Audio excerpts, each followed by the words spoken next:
Well, folks, I mentioned before I'm going to be reviewing a GardePro trail camera. It is the model E8PCF, and the CF stands for close focus. So I'm excited about that. Many cameras get clear footage some distance away, but once animals get very close to the camera, say within 3 feet, then oftentimes they begin to get out of focus. And some of my camera setups I have specifically set up to get close-up of critters, and so I've been wanting a close focus camera for a while. So I'm excited to try this out. Let's take a look at the camera.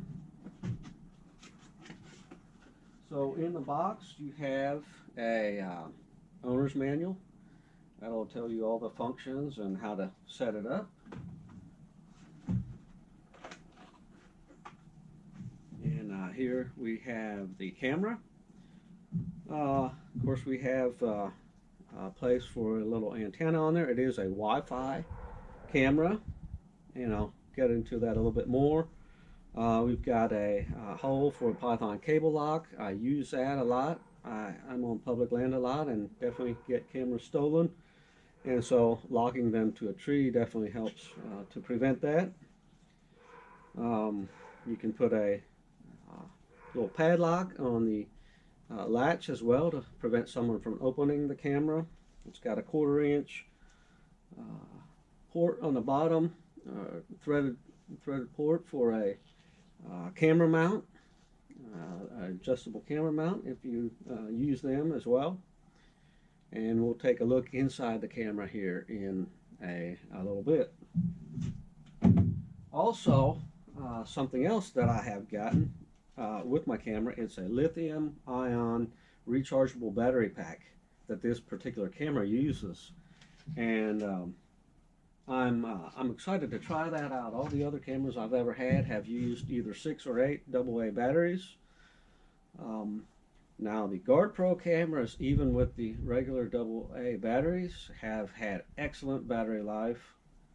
I've taken cameras out of or rather taken batteries out of other cameras once they have quit functioning properly due to low voltage, and I've actually installed them in my GardePro cameras and used them for several more weeks. That's how good the battery life is on these GardePros. So that has been a real pro in my book for the past couple years, and I'm anxious to see how the rechargeable battery pack works. There's a battery pack that comes pre-installed when you purchase the camera, and I also got another replacement battery pack along with that, so that I have a spare that I'll keep charged up, and I can take that along whenever I check the cameras and just swap it out whenever it's necessary. So anyway, stay tuned. We'll get into the camera a little bit more and show you some footage.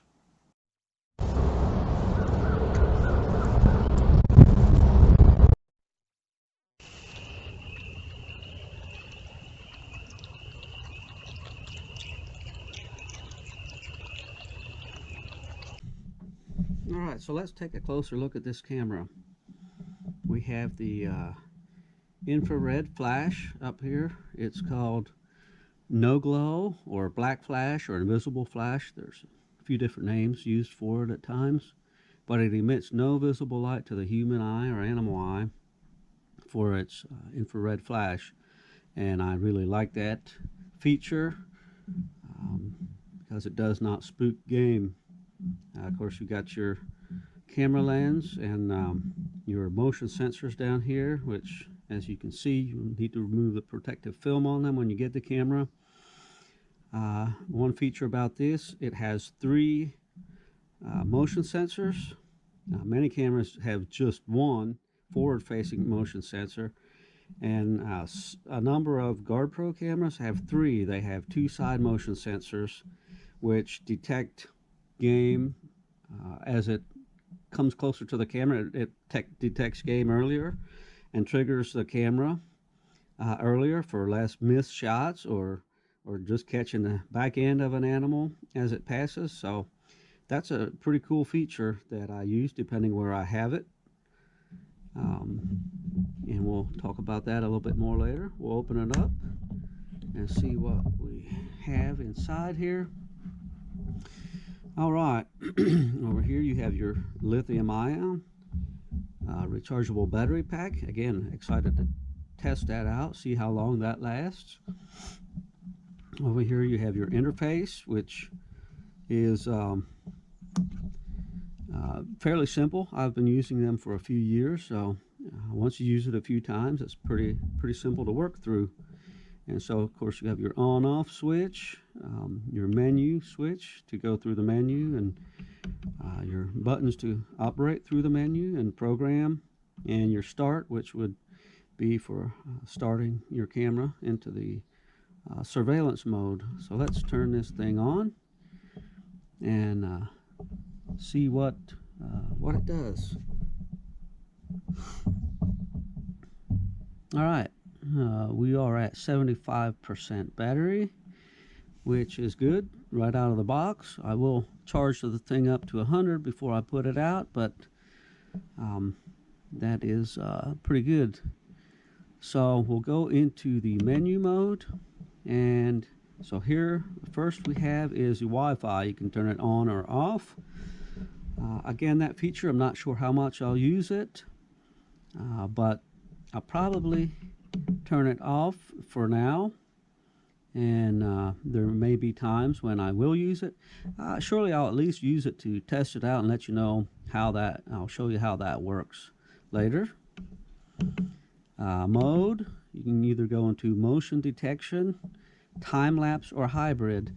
Motion detection is the standard, which is basically all that I use. And the time-lapse is if you want to set it up on a field or something like that, where it would take video or photos at certain times that you can set, times and intervals that you can set in there. Like if you wanted to watch a field and see what kind of deer come out right in the evening or mornings, you could set it up to take a certain amount of videos or photos right after daybreak or right before dark, and so it would work well for that. And then there's hybrid mode where you can have it on motion detection, so it would trigger when something comes close to the camera within 100 feet or so, and also set it for time-lapse where it would just take specified video or photos at your set time. Photo or video mode, you can put it on photo mode, which takes still photos, put it on video mode, which is what I always use, or you can put it on photo or video and plus video, which would take a photo and then video afterwards. Photo quality, you can go anywhere from 2 megapixel up to 64 megapixel. Of course, better quality with the higher megapixel, but it takes up more space on your camera, so you decide where you want that trade-off. I'm a middle-of-the-road kind of guy. 24, 32 megapixels is really good quality for me. Photo burst, you can set it where it would take 1 photo when the camera triggers, or up to 5 photos when the camera triggers. Video quality, you can go 720p up to 1080 or 1296p. Again, higher quality, the higher the number, but the more space it uses on your SD card. I've always used mine on 1080p, and the quality is excellent, so that's basically what I use, but you have the other options as well. Video length, you have either a daytime and a nighttime mode, so you can set them differently. Of course, at nighttime, when it uses the flash, it'll use up more battery life, so maybe you want a shorter video at night, video setting. I set mine both at 20 seconds. You can go all the way up to 5 minutes, so 3 seconds to 5 minutes.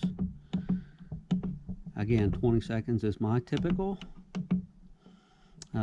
Video sound, you can turn the audio on the cameras on or off. I always have it on, and these cameras have excellent audio. I've never had another camera that had as good of audio as these GardePros. You can hear all kinds of sounds out there in the woods. It's really amazing. Video format, you can either do MP4 or MOV.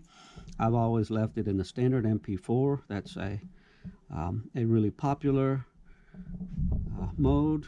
I'm not familiar with the MOV. Maybe you are, and if you like that, that's up to you. One thing I will say about the MP4, the other cameras I've had have all been AVI, and I can actually get a lot more videos on an SD card with my MP4 format here in the GardePro versus the other cameras I've had that have been AVI. So that's also a very good bonus with these cameras. Detection delay, you can set the camera all the way down from 0, where it'll trigger like almost instantly every time there's motion in front of it, which is what I often use when it's out there on a trail, because I want to catch everything that goes by. You can set it all the way up to, let me see, 1 hour. All the way up to 1 hour delay.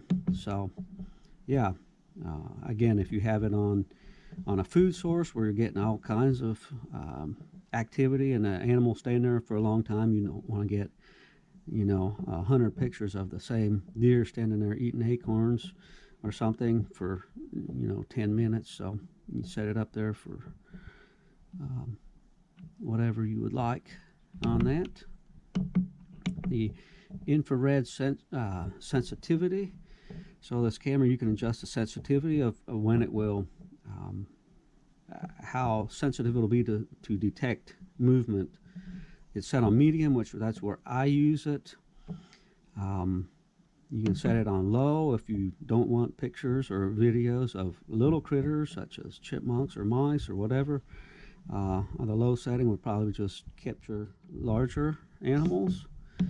The high setting, maybe if you're in a very hot area, the camera is not as sensitive to heat and motion, and you may want to use that. I will say, the first time I got one of these cameras, not this model but another model, I put it on high setting, and it was cool in the fall, and it took video of animals way out there, deer that I could hardly see moving past. It triggered mice out there, a distance. It was pretty amazing, but it was a little bit high for me, so I basically keep it on low, or medium rather. Your side motion sensors you can turn on or off. Again, I generally have them off for a lot of what I do, but if I have it on a trail, kind of perpendicular to a trail, or where I may miss some shots or something, I'll turn them on. I assume they take up a little bit more battery life when they are on, but it is definitely neat, and I do use that at times. Motion test, you can set it up, your camera, to see how quickly or where it triggers motion when you're setting it up. I don't really use that feature, but again, some people will. Well, now I need to get back to where I was. Kind of got myself out of the menu.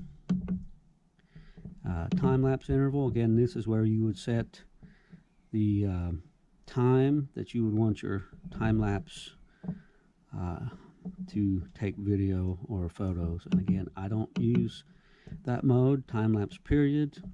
Again, that I have off because I'm not using that.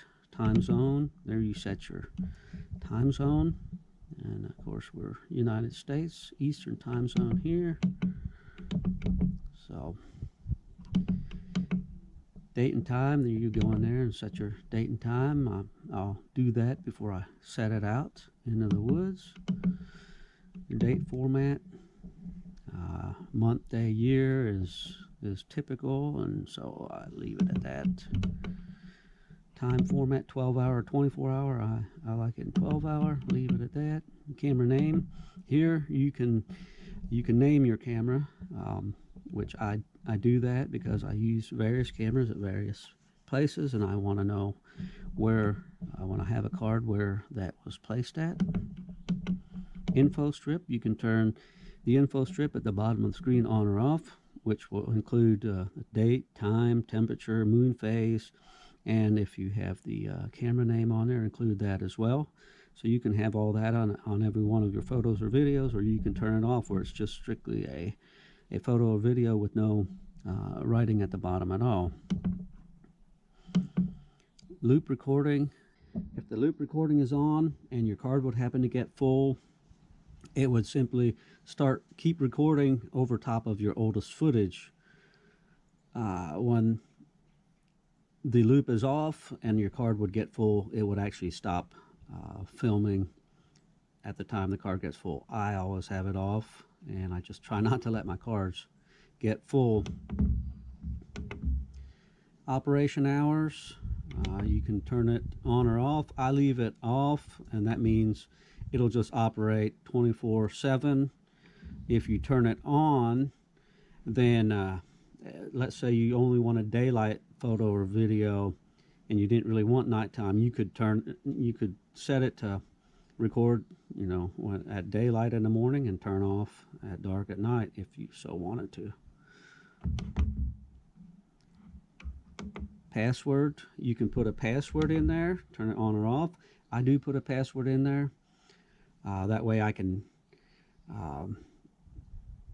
kind of protect the camera from anyone changing the settings or anything like that, and it would make a camera hard to use if someone stole it. I have mine on public land a lot of times, and so I do get cameras stolen or vandalized, and it's just a little bit of protection that may deter someone from stealing the camera thinking they can use it for themselves, and when it's locked with my password, it would make it difficult for them to do. So I do use that, and you may not. But language, of course, you can choose your language, and obviously I'm English, and that's standard. I'll leave it at that. Format SD card, you can format your card, which would erase all the footage on it and kind of reset it for the camera. It's recommended that you format any new SD card when you put it into the camera, or if it's been used in another camera, so that it formats it to this, and would make sure that it works properly. Factory reset, that would put all the settings that we just looked at back to factory standards, and of course I want to keep mine where I have them, so I won't hit that. Version, that just tells you your model, E8PCF, and various technical information. Most of us not necessarily need that, but anyway. Contact us. It gives GardePro contact information, their email address, and their website. So that's handy if you ever want to contact them. And they have been good in responding when I have contacted them before. So yeah, that is nice. Some companies don't seem to be quick to respond, and that brings us right back to the beginning. And so anyway, there is what you have in your camera. Quite a few different settings. Obviously, if you're familiar with trail cameras, quite a bit to work through and get familiar with, but it's really neat. A lot of different settings for all the different varied uses that people will have for their cameras. And if you have any questions about it, hey, feel free to put them in the comments below or email me. Again, my email address is on my homepage of my channel. I'd be happy to answer any questions to the best of my ability. And yeah, hey, stay tuned. I'll bring you footage from this camera after I get it out there in the woods for a couple weeks. I've got a couple places in mind, and yeah, I'm excited to be able to share them with you later, and I'll let you know what I think. I appreciate you watching, and take care. We'll see you on the next one.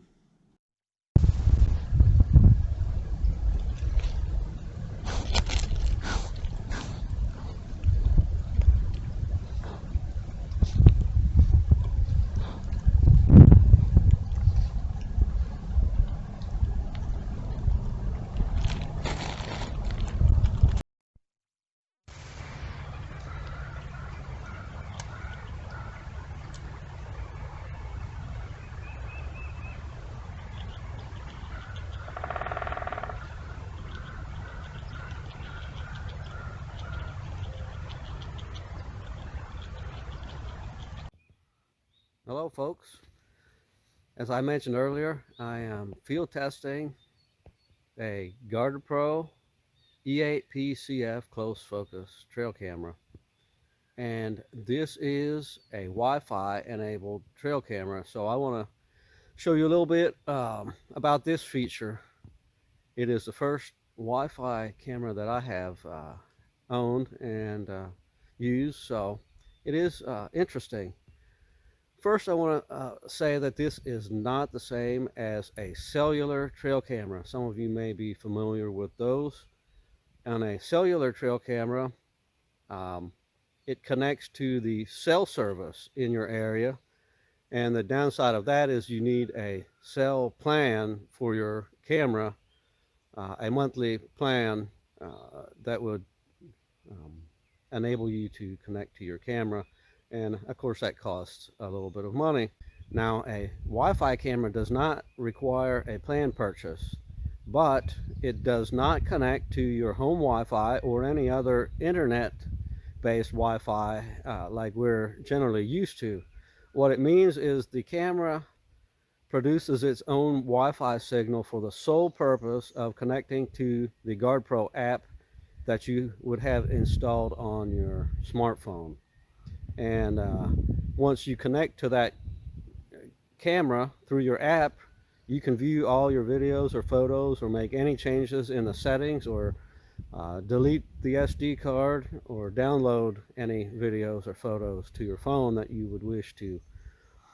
But the downside to this is you need to be within range of a typical Wi-Fi signal, and also it uses a Bluetooth signal to originally connect to your camera. So the distance you need to be from your camera to be able to connect to it is needs to be within Bluetooth and Wi-Fi distance. And so if you've used Bluetooth or Wi-Fi, you kind of have an idea of how far that range extends, and you know, typically maybe 100 feet or so.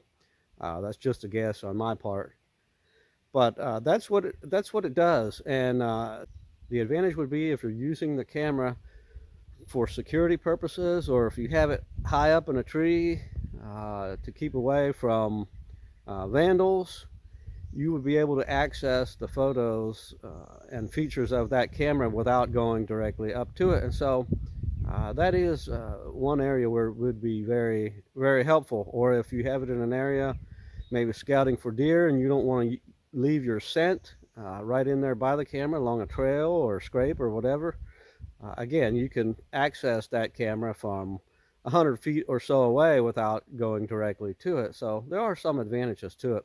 So anyway, I want to show you right now how to use this feature on the GardePro camera.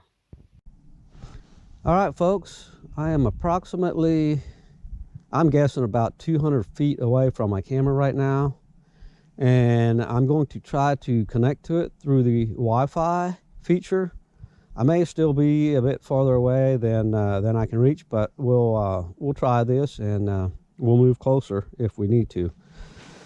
All right, so you need to have the GardePro app downloaded on your phone, and then you log on to it. And I only have one camera so far, so there it's listed, the GardePro E8PCF. I'll click on that one, and here it's showing me the status, but first I need to go ahead and connect to it. Connect. And so connecting, step one, connecting through Bluetooth. We will see if it reaches this far.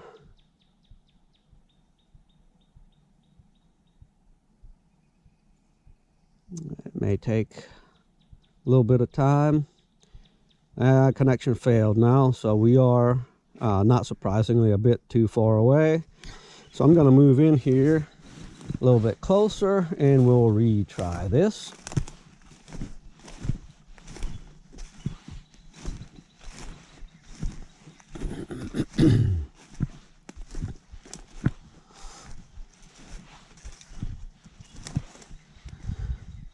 I can see the camera up ahead there. Let's just retry. Let's retry this again now.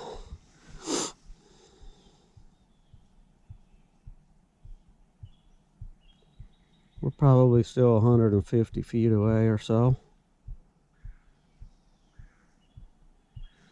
I believe it has detected the camera. I'll hit connect here. Device to use with GardePro Mobile.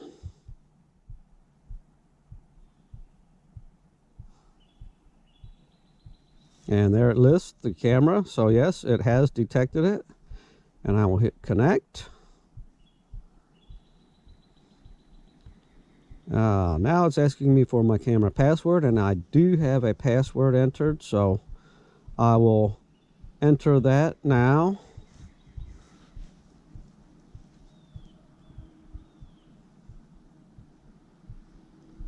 And hit OK. And there we go. We are connected to my GardePro camera. Showing battery at 98%, so that's great. I've had it out for at least 3 weeks. And it shows, of course, your temperature. I have it on video, so there's no photos, just 33 videos. I've had it at this location for about a week. And it's just showing you various data from your camera. And again, there's various things you can do on here. You can go to your settings and you could change all the various settings on your camera right from your app here on your phone. And we'll go to gallery here, and so here it'll show all the videos that are currently on the SD card in that camera. Looks like we've got plenty of raccoon. There's deer, squirrel, some more deer. And so yeah, you can go through, scroll through, and look at all your videos, and you can view them. You click on one and it'll play. So there goes a raccoon.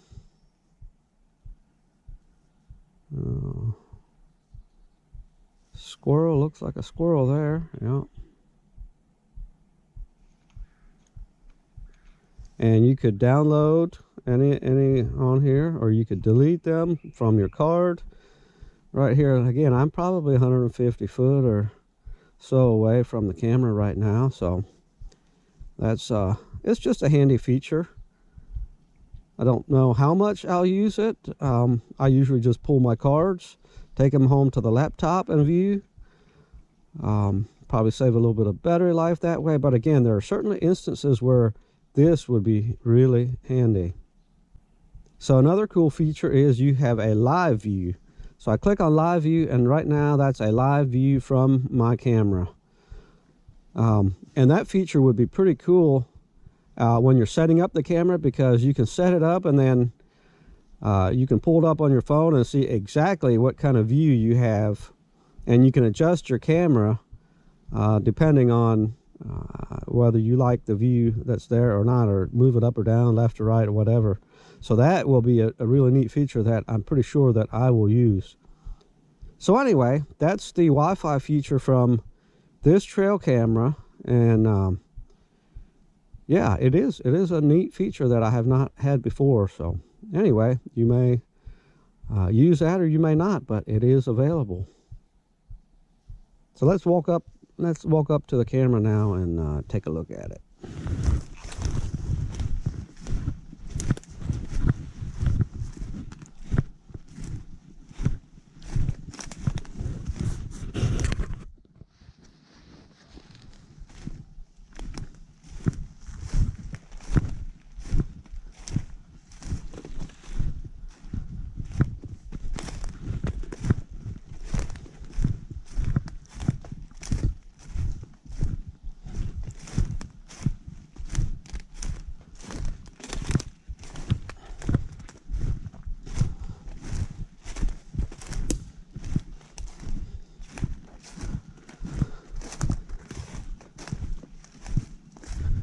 Well, there you see it, folks.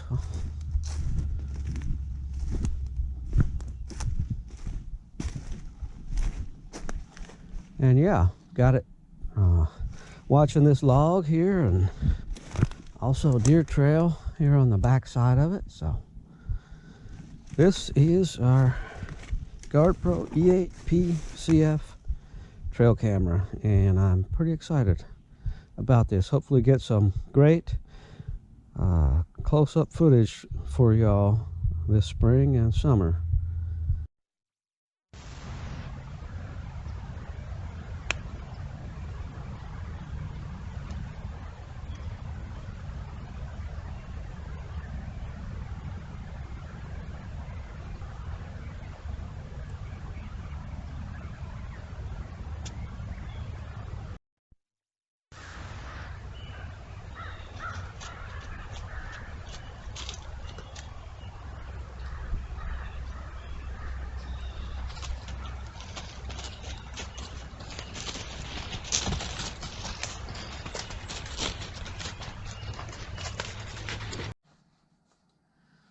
So my final thoughts on the E8PCF GardePro trail camera.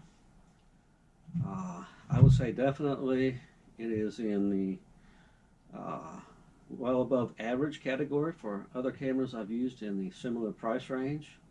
I've been using their cameras for a couple years now, and so it's certainly on par with the other cameras I have. The audio and video quality is excellent. That's one of my top pros for their cameras, and so I really appreciate that. And the battery life is also something that is a great pro for me, because their batteries last a long time. On this particular model, this is the first one that has the rechargeable battery pack. I had it out for a month at various locations and got between 120 and 130 videos during that time, with about 50 of those being 10-second videos and the rest of them being 20-second videos. And in that time, the battery only went down to 98%. So obviously that'll last me for several months on one charge, and so that's pretty exciting. If I had to list some pros, or rather some cons, I think the biggest one for me would be, as far as the infrared flash, while the flash does adjust depending on how close the animal is when it triggers the camera. If the animal is far away, the flash is fairly bright to illuminate that subject. Or if the animal is pretty close to the camera when it triggers it at night, then the flash is fairly dim, so that the subject is not oversaturated. But the con here is that it seems if the video triggers, the camera triggers, during the course of that 20-second video, if the animal moves either closer or farther away, the flash remains the same as it when originally triggered. So if the animal is farther away and moves close, that flash may remain bright and the animal becomes oversaturated as it comes close, or vice versa. If the animal is originally close, the flash is fairly dim and it remains dim if the animal moves off to where after a bit the animal is too dark. I have had some other cameras that have been more proactive, where the flash actually adjusted in real time during the course of a particular video. As the animal moves closer, the flash dims itself in real time, or as the animal moves away, the flash brightens itself in real time to keep the animal illuminated properly. And so that is one con that I do have about the GardePro cameras I have used. That could be an improvement. And another thing that it could be a con for some, depending on how you look at it. While I like the audio quality, the microphone is so sensitive that if you're in a windy area, you do pick up a lot of wind noise. So if you're in a particularly windy area, you may think it's a con with the way the microphone picks up the wind noise. Now, for us here, it normally isn't that windy, although we have had an extra amount of wind this year so far, it seems. But overall, I really like the sensitive microphone to be able to pick up all kinds of animal noises out there in the woods. So it all depends how windy it is in your area. That could be a con for you. But to sum it up, yeah, definitely, I recommend this camera, especially for your close-up views. This close focus camera. I hope to bring you a lot of cool footage over this spring and summer and hopefully years to come with this. And if you're interested in this camera, I will place a link to this particular camera in the description below. That will take you to GardePro website where you can order that camera, or you can order any other camera or accessories.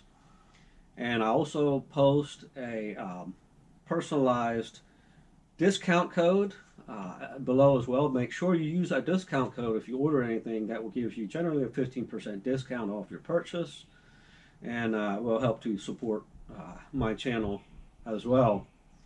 And so I really appreciate you watching. I hope you come back to view more videos. I'm going to put together a compilation from this camera of just all videos, and whenever I do that, I'll try to post a link to that here in the description or comment section below, so you can go and view more videos from this particular camera. Anyway, thanks so much for watching. God bless and take care. We'll see you on the next video.